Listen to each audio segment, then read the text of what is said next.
Welcome to the Profiled Corner. In today's video I thought I would do something a little bit different and do a comparison of two random orbit sanders. One of the sanders I bought in April of 1991, another one I bought in March of 2024. In my opinion, both sanders are equally fast. They're both 6-inch diameter random orbit sanders, however they've got several differences. I thought we'd take a look at those differences today and see whether or not the speed is quite similar between the two. And we'll do that by trying to sand down this 2x8 by 12 foot Douglas fir board that's been in storage for well over 30 years. We'll be using that board for a time test. Unfortunately, I only have 120 grit sandpaper, 220 and 240 for this older sander, and so I've got 120 grit sandpaper freshly installed onto this sander as well as installed onto this sander. This is an old Portacable 7336. It's a heavy duty sander, once again, that I picked up in 1991, and I paid, according to an advertisement that I saw in the back of a magazine from that time period, $134 for this sander. It's a 6-inch diameter, and adjusted for inflation, that's $318.74 in today's dollars. This sander is a Bosch GET75-6N, which is currently selling for $349 on Amazon. I've seen it down to $240 from time to time. I paid $289 for it in March of 2024. As best as I can remember, these two sanders sand equally fast to one another. We'll be testing that today. And this old sander uses 6-inch diameter sticky discs. I have a number of these that are left over that I bought new because the previous ones had become defective. It originally came with a 3M brand Stick-It pad, and that had kind of a very soft backside to it. These are all Portacable brand 16,000. I've got two that are new in the package, and then the last batch of 4 shipped without any kind of packaging at all, and these are the same model number. This sander uses hook and loop type sandpaper. The original pad that was on here unfortunately does not grab onto stick and loop sandpaper very well. When I picked up this sander, I also picked up an additional hook and loop sanding pad because I didn't know whether or not this actually came with a hook and loop type of sanding pad, but it did. And what I've heard from different sources is that if you try to run this mesh style sandpaper on the hook and loop style sanding pads, what will happen is they'll end up heating up those hooks and they eventually melt. And so one of the recommendations for that problem is to buy a pad saver. This is a Mirka brand. This is what I have installed on there now. It's the Mirka 150 millimeter, and I paid $26 for a 5-pack of these pad protectors from Mirka. That's a pretty good deal, and I'm still on the original pad on the sander. I had to buy the Mirka brand because the Bosch brand was not stocked in the United States by Amazon at that time. I did order some pads through Amazon for the Bosch. These are called Bosch Professional Pad Savers. A 2-pack of 150 millimeter was $19.99 when I bought them. I think they're still roughly that size. I don't know how these compare with the Mirka brand pad savers in terms of how well they hold on to the sandpaper, but the Mirka brand does excellent on this sander, allowing very good dust pickup. I've had no difficulty with the durability of the hook and loop on this pad saver from Mirka. Okay, so I've got here 120 plus grit 3M Xtract paper, and that's what's installed on this sander right now. I normally run 80 plus grit 3M Xtract paper, and this is what it looks like here, and it's nothing real special other than you can see through it with the different holes that they've got in there, which means that you get good air suction when you're using it with a dust extractor. The old sander has no dust extraction connection on it at all, and that's the reason why I retired the sander. I was getting tired of having clouds of dust in the shop, and so that's why I retired this sander. I bought this sander, and then in addition to buying that sander, I also bought a Festool large stack that has a chip separator on top of it. This is a model CT48E AC Festool dust extractor, and it costs just short of $1,700 with taxes included at the time that I bought this, and I bought this right around April of last year. So this has been a very good investment, I believe, because it's not as loud as other dust extractors from what I've seen, and it's much quieter than a regular shop vac.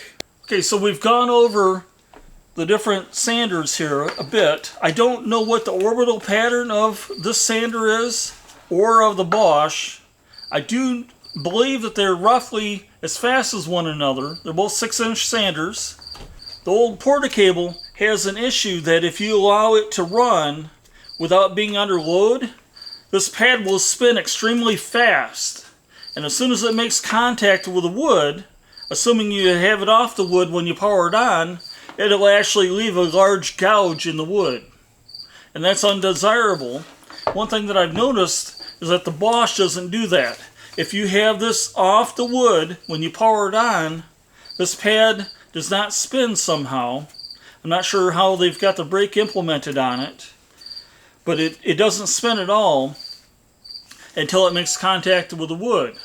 So it's much safer to use in terms of gouging your wood than his old Porta-Cable sander. This also has what's called a turbo mode on it, which essentially turns off that brake that's normally on here that doesn't allow this to spin, and it actually spins it just as an angle grinder would spin the pad. In other words, it's a constant rotation when this is in turbo mode. Festool has a sander that acts that same way. I believe that Festool sander is called a Rotex. So this is a similar functionality to that Festool Rotex sander. So we'll test the different modes of this sander and compare it with the Porta-Cable 7336 sander. Okay, so I'm going to get the bench cleared off, and then I'll lay this board down on the bench, and then we'll do some time tests to see how long it takes to sand down the surface of the board so that it's no longer dirty and it's as clean as the opposite side of the board. Okay, I have 120 grit sandpaper loaded onto both of the sanders. I'll be using the Porta-Cable in this 12-inch section of the board. I'll be using the Bosch sander in this section, and I'll be timing how long it takes to give a clean surface for both of the sanders. We can set up a stopwatch.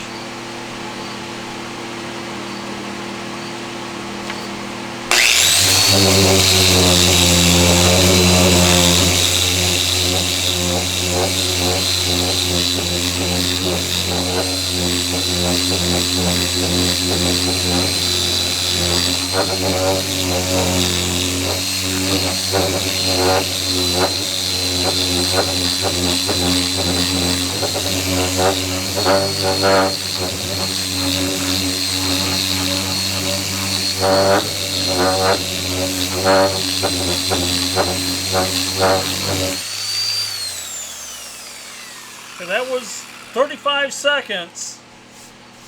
and that's with 120 grit sandpaper. You may not have seen the cloud of dust that was rolling off of the sander, because I've got the shop dust air purifier turned on right now. And let's try out the Bosch sander. I don't have the side handle mounted onto here, and really you don't need it for the normal operation. You do need it when you've got the turbo mode engaged.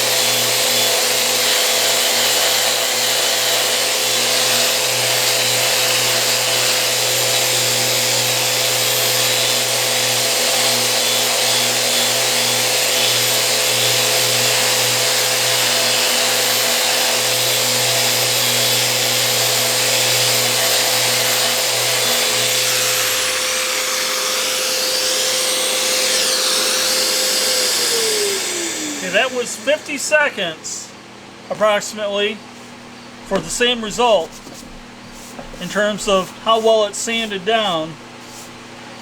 So it took a little bit longer than the porta cable, and I believe part of that is because as soon as you turn on the porta cable, this disc starts spinning at maximum RPM, as I mentioned earlier. If you do that with a Bosch, it doesn't start spinning until it makes contact with the wood. So that's one of the big differences between the two sanders. If I had 80 grit sandpaper on this porta cable and I allowed it to come up to speed when it's not on the wood, it would have left a rather large gouge. It didn't do that in this case, which is nice to see. Now, the question is, can this reclaim the title of the fastest sander if I flip it over to turbo mode? Now in the turbo mode, it spins just like the porta cable does, except that this one does not slow down once it starts turning. So what I'll do is I'll mark out another 12-inch area on this board, and we'll try another performance test. Okay, I've dropped the bolt that holds the handle on, and it's disappeared, unfortunately, behind me, so I won't be able to mount the standard Bosch handle onto the sander. So I just took the handle off the porta cable sander, and we'll use that. And it looks like it's about the right size. I'm hoping that it does not make contact with the pad down here. It looks like I've got just enough clearance. Start.